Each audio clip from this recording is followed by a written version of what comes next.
Welcome, curious minds, to another deep dive. What?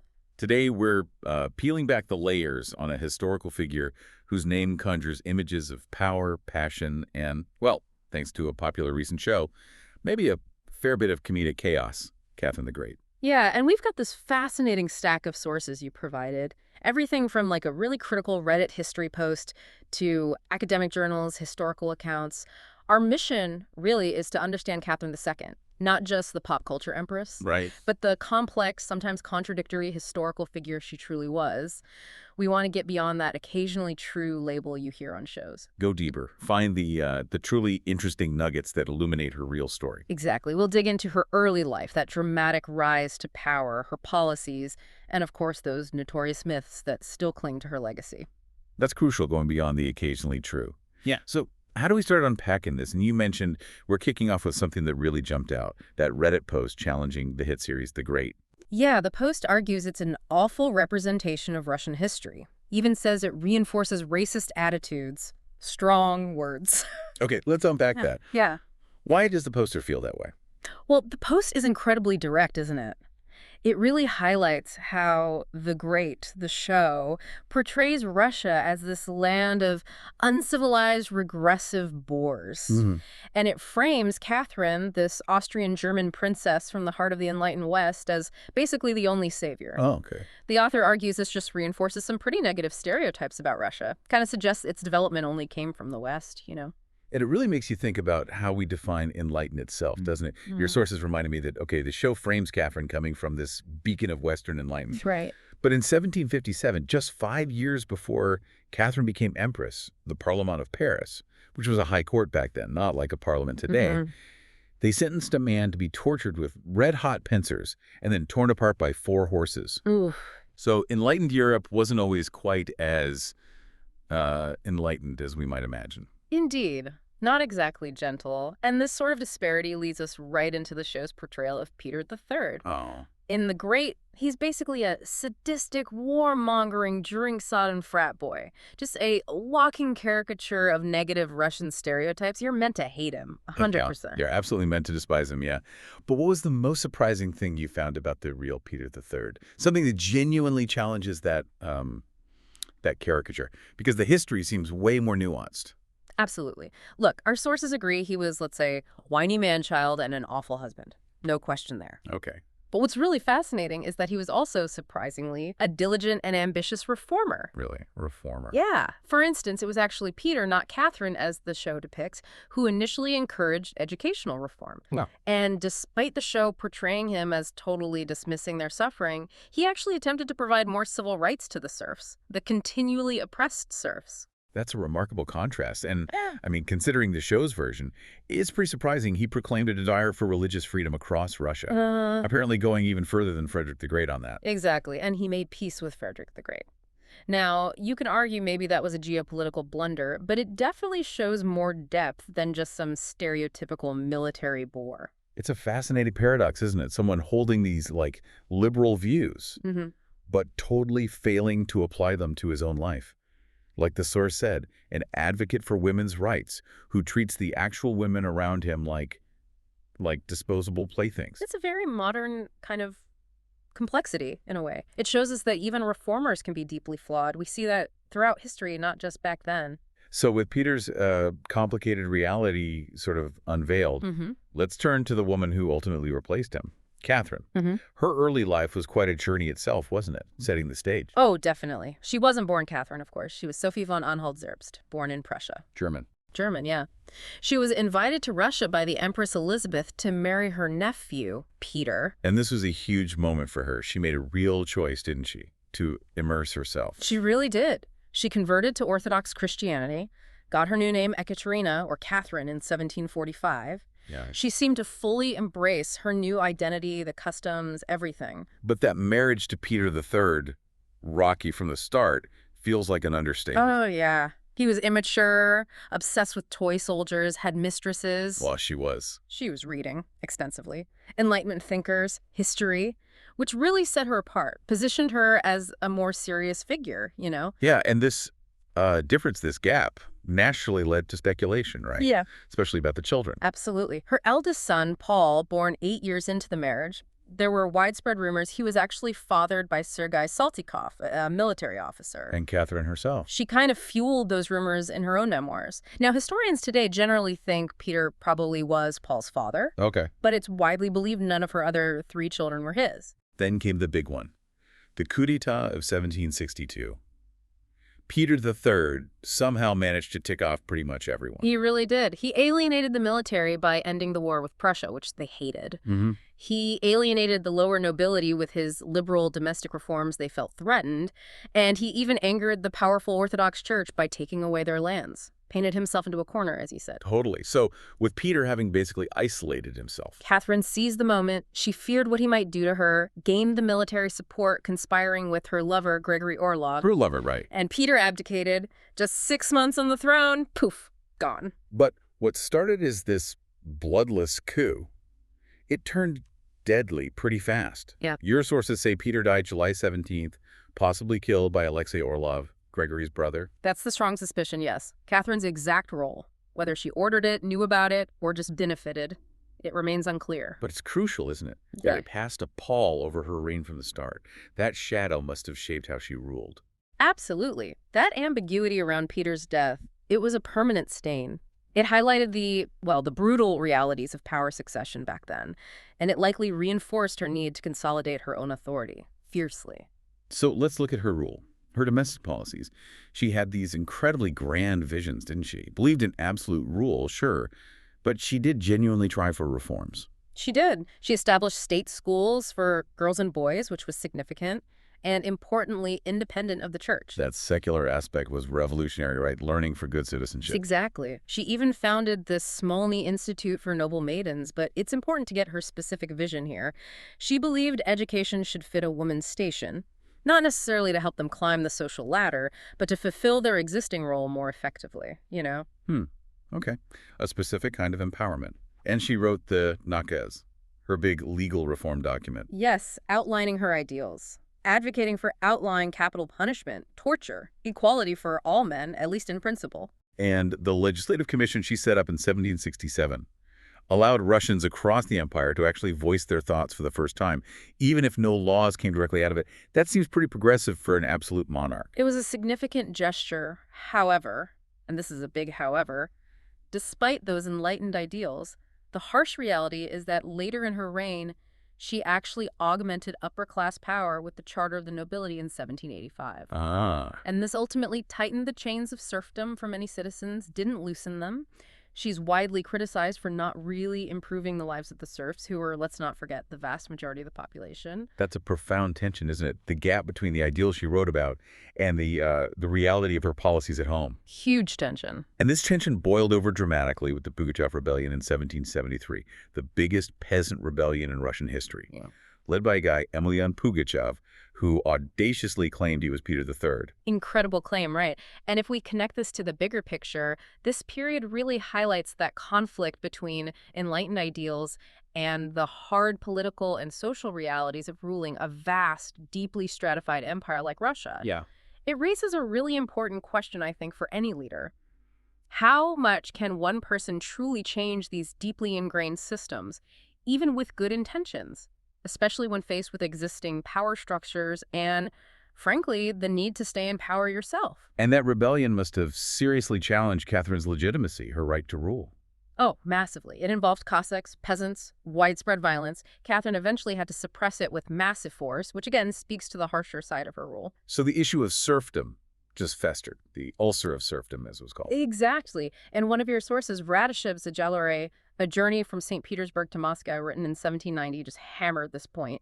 Decried the evils of serfdom, even warned of another Pugachev-style uprising. Yeah. He basically suggested Catherine's whole Enlightenment project was just a veneer, just surface level. And how did Catherine react to that, especially with the French Revolution kicking off around then? She panicked, abandoned a lot of her earlier liberal stances, and had Radishev sentenced, though his sentence was later reduced.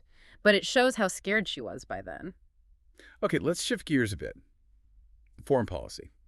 Traditionally, this is where Catherine gets top marks, right? Glorious and successful, 3 wars won, huge territorial expansion. Russia becomes a great power. That's the traditional view, yes. But some modern historians, like Alexander Kamensky you mentioned, offer a really different take. They argue she actually failed to reach any of the initial goals she had put forward. Really? Yeah, that she Yeah. lacked a long-term strategy, made a series of mistakes. So it's a real debate among scholars now, not so clear-cut. Interesting. Let's dive into one of those potential mistakes or complexities, the Polish problem. Right. Initially, Catherine positioned herself as a protector of Polish Orthodox believers. Her aim was basically to have an obedient and fully dependent Polish king next door. So she supported her former lover, Stanislaw Poniatowski, for the Polish throne in 1764. This was actually a radical turn from previous Russian policy. Okay. But doing this required an alliance with Prussia, which meant Russia became maybe unexpectedly kind of dependent on Prussia. And Russia's meddling in Poland eventually led to a war with the Ottoman Empire, right? Yeah. 1768, 1774. It did. And the solution, or maybe the complication, depending on how you look at it, came from Berlin. Prussia proposed partitioning Poland between Prussia, Russia, and Austria. The infamous partitions of Poland. Exactly. The first partition in 1772 saw Russia get eastern Belorussia. But what's striking is Catherine wasn't exactly celebrating. There was no big manifesto justifying it. Even outsiders are critical, like that British politician Horace Walpole calling it the most impudent association of robbers that ever existed. Pretty harsh. And Kamensky, the historian, sees this partition as a result of earlier mistakes. He argues it made the later partitions basically inevitable. And ultimately, Poland was just wiped off the map for 123 years. Divided out of existence. And one source notes this permanently weakened Russia's western barrier. So a seeming triumph had these complex, long-term negative consequences. Then there were the Ottoman Wars and this Greek project. Ah, yes, the Greek project. Well, conflict with the Ottomans was almost inevitable. They both wanted control of the Black Sea, passage through the Straits. Standard geopolitical rivalry. Pretty much. The 1768-1774 war, though Russia won, was incredibly costly. And it happened right during the Pugachev revolt, which must have stretched Catherine's resources thin. Definitely. But then, starting around 1779, Catherine gets this really audacious idea.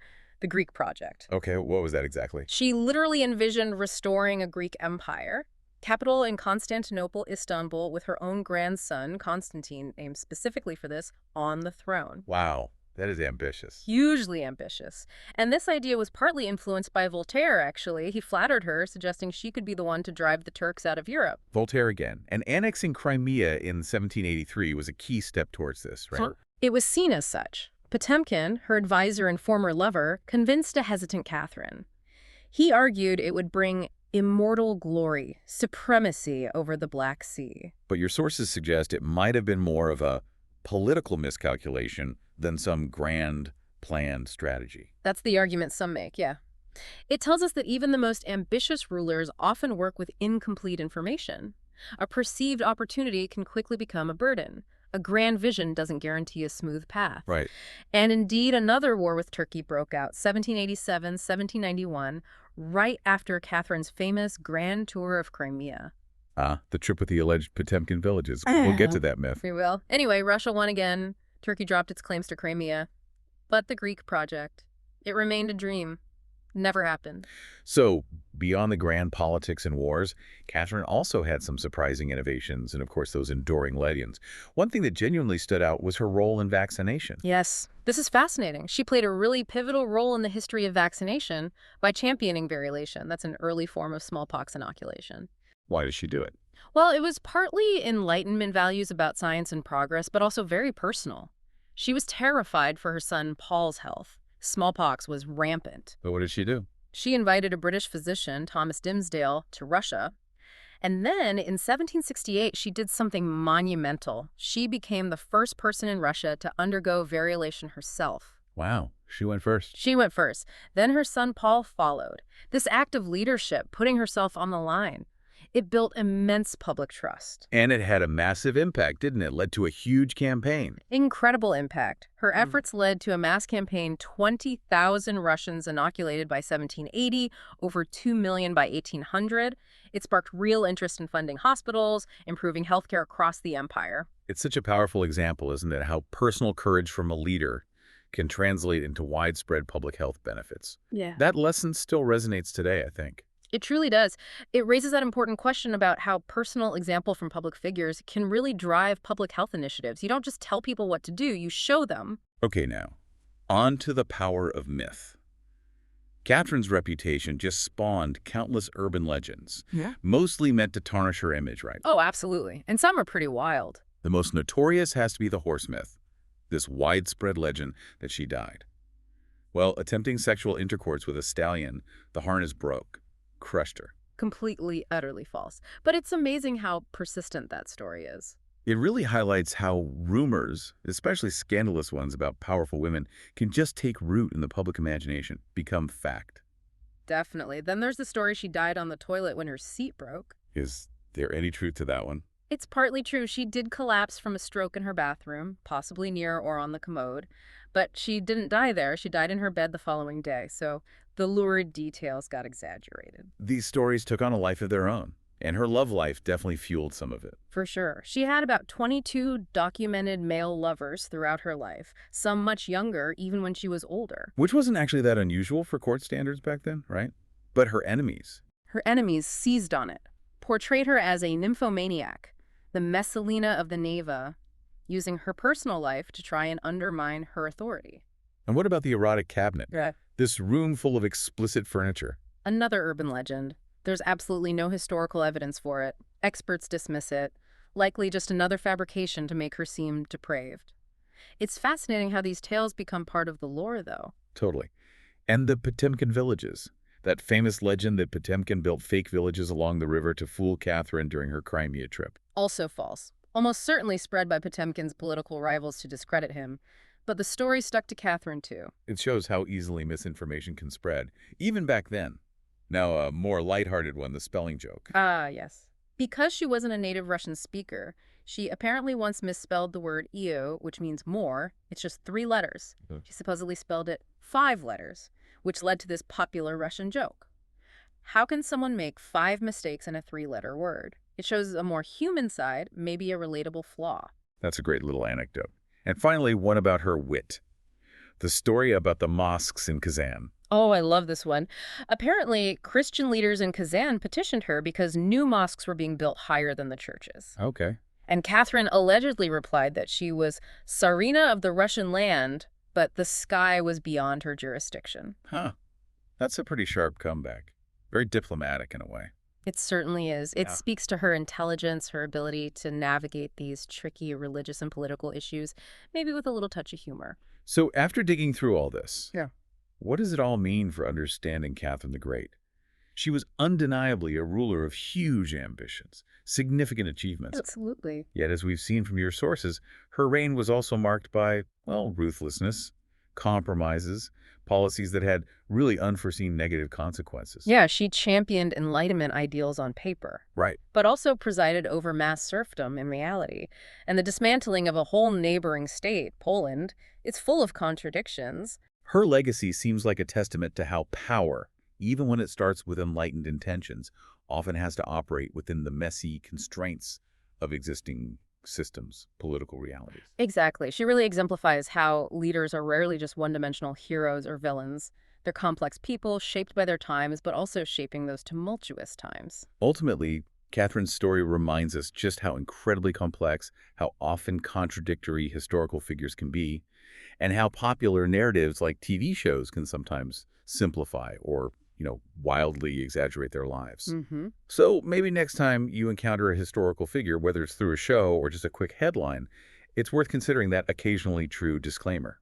And maybe ask yourself what hidden depths, what surprising facts, or what challenging perspectives might be missing from the story you're being told.